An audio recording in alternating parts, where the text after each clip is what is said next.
For Pacifica Radio, I'm Scott Baba. Israel's defense minister warned that if the shaky ceasefire with Hezbollah collapses, Israel will widen its strikes and target the Lebanese state itself. He spoke the day after Israel carried out a wave of airstrikes that killed nearly a dozen people. Those strikes came after the Lebanese militant group fired a volley of projectiles as a warning over what it said were previous Israeli violations.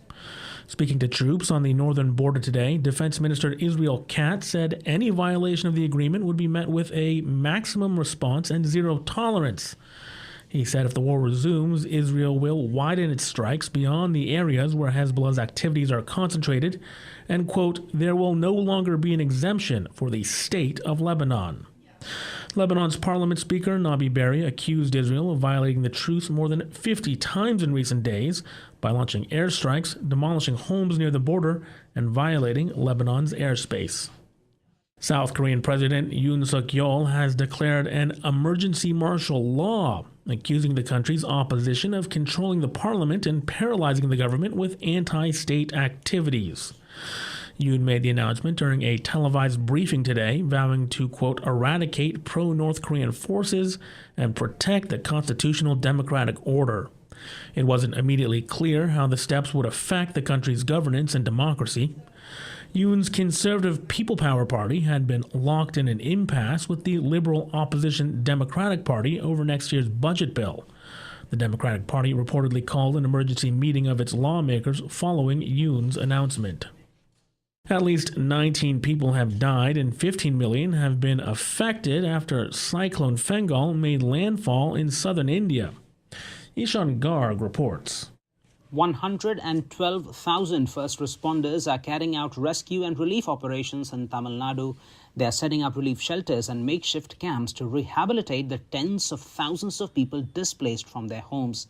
The state government says Cyclone Fengal has destroyed hundreds of houses and particularly impacted the state's poorest living in thatched huts. Chief Minister M.K. Stalin has requested the federal government to provide $235 million in aid. Stalin says the disaster has stretched the state's resources and the fallout could be unmanageable without federal assistance. And that was Ishan Garg reporting. China announced today it is banning exports to the United States of gallium, germanium, antimony, and other key high-tech materials with potential military applications as a general principle, lashing back at U.S. limits on semiconductor-related exports. The Chinese Commerce Ministry announced the move after Washington expanded its list of Chinese companies subject to export controls on computer chip-making equipment, software, and high-bandwidth memory chips. Such chips are needed for advanced applications. The ratcheting up of trade restrictions comes as President-elect Donald Trump has been threatening to sharply raise tariffs on imports from China and other countries, potentially intensifying simmering tensions over trade and technology. President Joe Biden's decision to go back on his word and pardon his son Hunter wasn't that surprising to those who are familiar with the president's devotion to his family. But by choosing to put his family first, the 82-year-old president has raised new questions about his legacy. Catherine Carley reports. Democrats are warning about the ramifications of President Joe Biden pardoning his son Hunter. Maryland Congressman Glenn Ivey says the decision is hard to defend.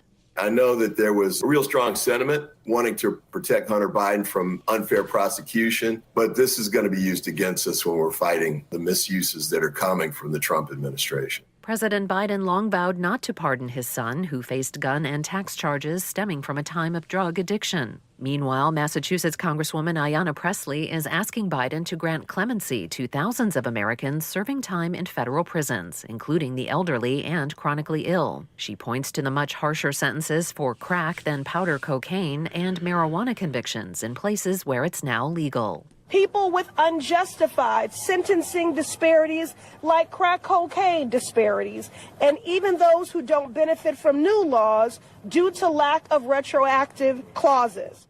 Pressley says Biden has a chance to free thousands who pose no threat but are still rotting in prison because of mass incarceration. I'm Catherine Carley for Pacifica Network and Public News Service.